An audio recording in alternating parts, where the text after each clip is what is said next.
que je préfère. Au pain. Ah, il est tout collé. Voilà. Ouais, ben voilà, ben écoute, la peinture. Oh là là, la peinture, ça fait du bien, tu sais, quand ça commence à prendre une couleur et tout. Ben écoute, c'est de la peinture anti-rouille classique que tu trouves partout. Je me prends pas trop la tête avec ça. Alors il y a plein de vidéos, j'ai vu des mecs, vas-y, thermolacage et tout. Ouais, alors c'est bien, c'est bien. Enfin là, c'est un bout de ferraille qui est soudé à l'arrache.com et puis en plus qui va être soumis à des coups, machin, et il n'y a pas besoin de faire un truc de chaud. Hein. Donc du coup, faut surtout que ce soit épais, parce que les soudures, bah, ça se corrode. Hein. Donc tu mets, moi je mets 2 couches, hein. Là tu vas voir qu'il n'y a qu'une seule couche, mais en fait j'en ai mis plusieurs, mais ça couvre super bien. Alors tu sais, ça se dilue avec du wet spirit classique, donc tu te débrouilles sans problème avec ça. Tu peux récupérer ton pinceau. Par contre, bah, comme tu as vu au début de la vidéo, même fermer le pot, bah, ça durcit. Donc ça c'est super casse-pied, faut mettre ça dans des trucs étanches, je sais pas comment faire, j'arrive jamais à ce que le machin il soit pas, il n'y ait pas une pellicule qui soit sèche au-dessus. Mais bon, tu vas voir, ça fait pas mal, c'est un rouge, je sais pas trop quoi d'ailleurs, je te dirai ça plutôt dans la description si tu me demandes, mais je te dirai la teinte que c'est exactement. C'est un truc que j'avais fait pour un de mes ponts moto, le gros hydraulique là, je l'ai peint avec ça. La même couleur. J'avais acheté ça Casto ou autre. Tu t'emmerdes pas avec ça. Hein, c'est vraiment du classique. Tu te fais vraiment pas chier quoi.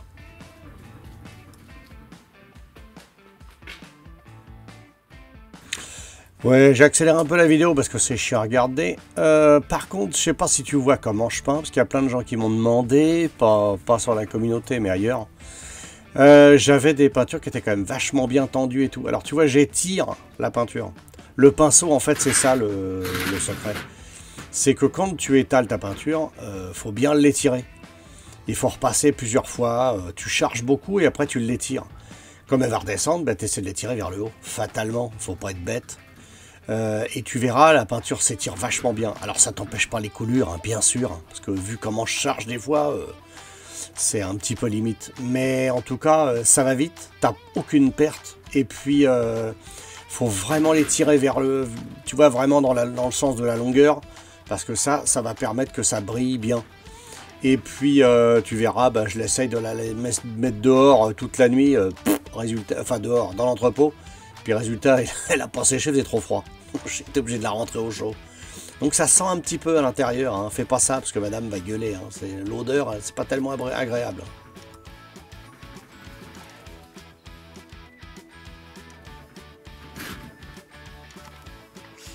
Bon voilà, petit coup de pintoche. Punaise, on dirait du matos neuf. Truc de fou. Voilà. Bon, 20 tonnes de peinture j'ai mis. Voilà. Donc le principe est pas mal. Et puis comme tu vois, bah, tu peux le faire toi-même, hein, c'est pas difficile. Hein. Après, bon, faut bricoler un peu, mais ça peut être sympa. En plus de ça, bah, c'est valorisant parce que c'est toi qui l'as fabriqué, donc ça peut être cool. Et non, franchement, c'est sympa. Voilà, tu vois. Bah écoute, ça peut faire la blague, hein, pourquoi pas. Je le tourne. Hop. Voilà, tu vois, un pot de peinture, un vieux pot de peinture anti-rouille. Je sais même pas ce que c'était, c'est rien. Donc ça peut être sympa, parce que au moins, c'est toi qui l'as fabriqué. Et puis ça sera beaucoup plus balèze que les trucs que tu vas trouver sur le net, mais bon, ça n'a pas besoin d'être non plus super balèze. Hein. Mais ça, c'est quand même mieux, parce que quand tu poses la roue dessus, que ça bouge pas, c'est quand même mieux. Donc voilà, bah écoute, encore un nouveau petit bidouillage, hein. Et ben écoute, si ça t'intéresse, je peux t'envoyer les machins avec les cotes, les mesures, la largeur, la hauteur, pour le fabriquer toi-même, c'est pas un problème. Et puis voilà, bah écoute, abonne-toi, hein, surtout abonne-toi, parce que je suis en mal d'abonnement là. Je suis arrivé plein d'heures de visionnage, mais j'ai pas assez d'abonnés. Donc tous ceux qui regardent comme ça par un coup, bah, je vous conseille abonnez-vous, ça m'aide beaucoup. Et puis voilà, regarde, hop, tu vois, de près, ce que ça peut donner. Voilà. Et quand ce sera sec, hop, je remettrai les petits roulements. Je te ferai une petite photo sur la communauté. Comme ça, tu pourras voir la pièce finalisée avec une roue dedans, peut-être, je sais pas. Voilà. Donc voilà, abonne-toi. Bon ben voilà. Bah écoute, c'est bien sec, hein. On va continuer le remontage définitif. Ouais, pour les roulements, me demande pas ce que c'est comme roulement, où est-ce que je les ai achetés, puisque c'est de la récup. Mais moi, sinon, j'achète en neuf 1, 2, 3 roulements. Tu vois, la maison du roulement, tout ça. C'est sur le net. Les prix sont très corrects. Et puis, vraiment, 4 petits roulements comme ça. Honnêtement, je vais pas te donner un prix parce que j'en sais rien du tout. Mais c'est super accessible. Hein. Franchement, c'est pas cher du tout. Ça vaut pas le coup d'aller acheter un truc, les yeux de la tête, spécial pour ça et tout. Il n'y a pas de normes vraiment. Voilà. Donc, non, tu t'embêtes pas. Vis de 8, écrou de 8, voilà. Sans rondelle, c'est l'écrou qui est direct sur le roulement. Il n'y a pas de force, il n'y a pas d'écrasement, il n'y a pas de choses comme ça. Nil stop, aucun intérêt de mettre un écrou nil stop, puisqu'il faut pouvoir le dévisser et le revisser. Donc si tu veux le déplacer, un nil stop, tu vas galérer. Hein. T'as vu, je fais tomber la moitié des écrous par terre en plus. Donc si tu commences à faire ça, non. Vraiment, fais dans le plus simple possible. Hein. Même s'il y a du jeu, tu t'en fous. Hein. Une fois que c'est serré, c'est serré. Hein. Donc voilà.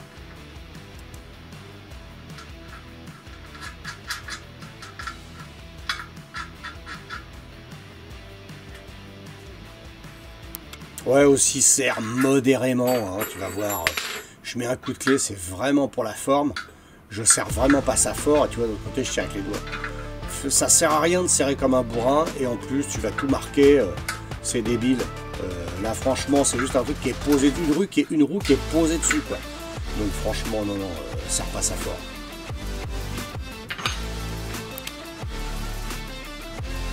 Ouais, c'est de la graisse alors, assez balèze, qui tiennent les hautes températures et tout ça. Bon, j'avais que ça. Hein. Alors, je prends une petite touillette là pour le café, pour le rentrer à l'intérieur, pour les roulements. Ça rentre bien partout et tout. C'est pas une obligation de faire ça, mais c'est quand même mieux parce que qu'il n'y ait pas un peu de corrosion. Quand ça va commencer à tourner un peu, tu vas pas le faire tourner des masses et puis ça va pas avoir des contraintes énormes. Mais moins il y a de frottement pour équilibrer une roue, c'est quand même plus sympa.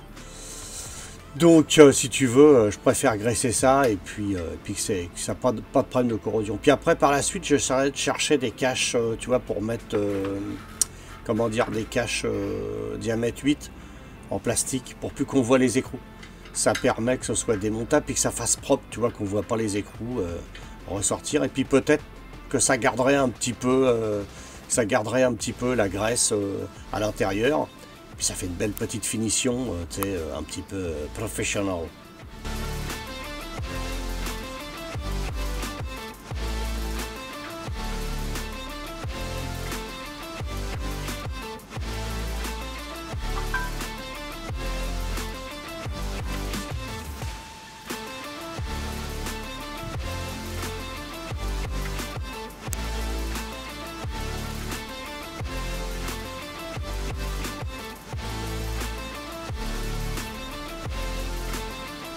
Alors pareil pour les pieds, tu vois, c'est de la vis inox. Alors normalement tu graisses pas la vis inox, mais comme l'écrou en dessous il est pas inox, du coup je préfère lui mettre un petit peu de graisse dedans, ça mange pas de pain, tu galères pas pour après le visser, ça reste collé, ça limite les jeux, sinon quand tu le déplaces t'entends gling gling gling. Donc ça fait pas très professionnel, tu comprends, hein, ça fait pas outil chez Wurtz.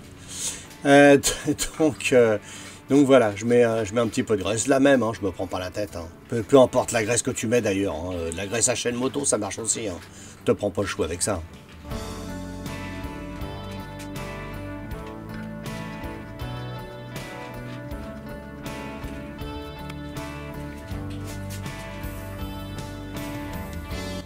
Ouais, donc comme tu le vois, bah écoute, nos petits réglages marchent pas trop mal, hein. C'est sympa.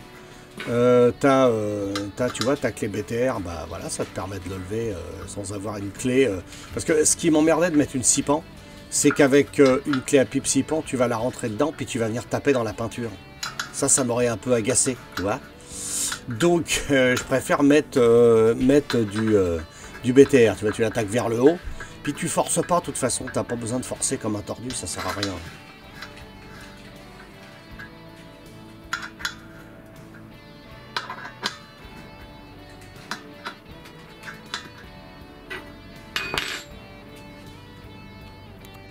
Bon voilà, j'avais pas de roue à faire en absolu, on va mettre ça comme ça et puis voilà. Donc j'ai réglé au sol, on va faire un essai.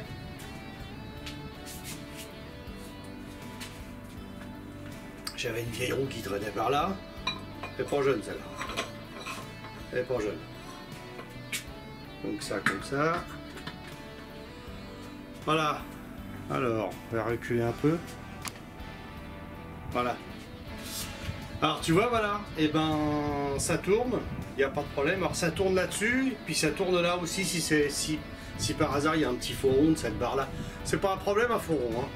Sauf que tu pourras pas avoir un niveau parfait, tu l'auras ici. Donc là pour l'instant c'est un bout de ferraille que j'ai trouvé qui était droit à peu près, voilà, c'est pas non plus terrible. Alors, bah tu vois ça fait le job, et puis on peut même rajouter un truc, tu vois. Moi j'ai un laser.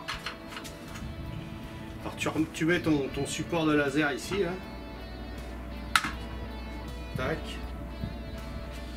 Tu poses ton laser dessus.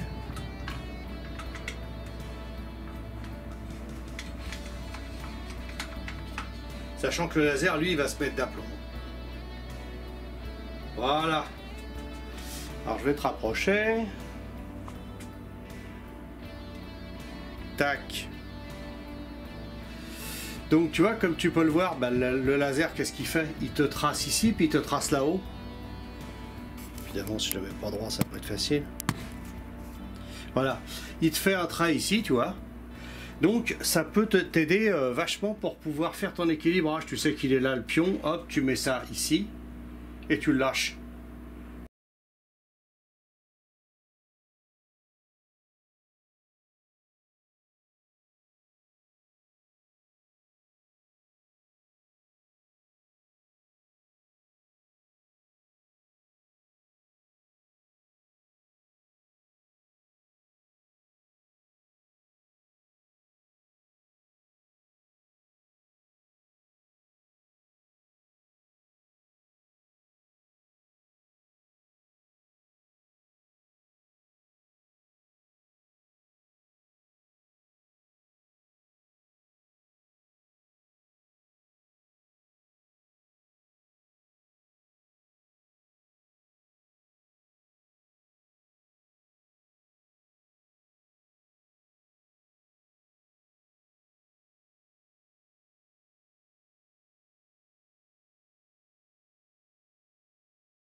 Tu peux avoir un truc vraiment fait pour, tu peux souder une patte en plus et un machin.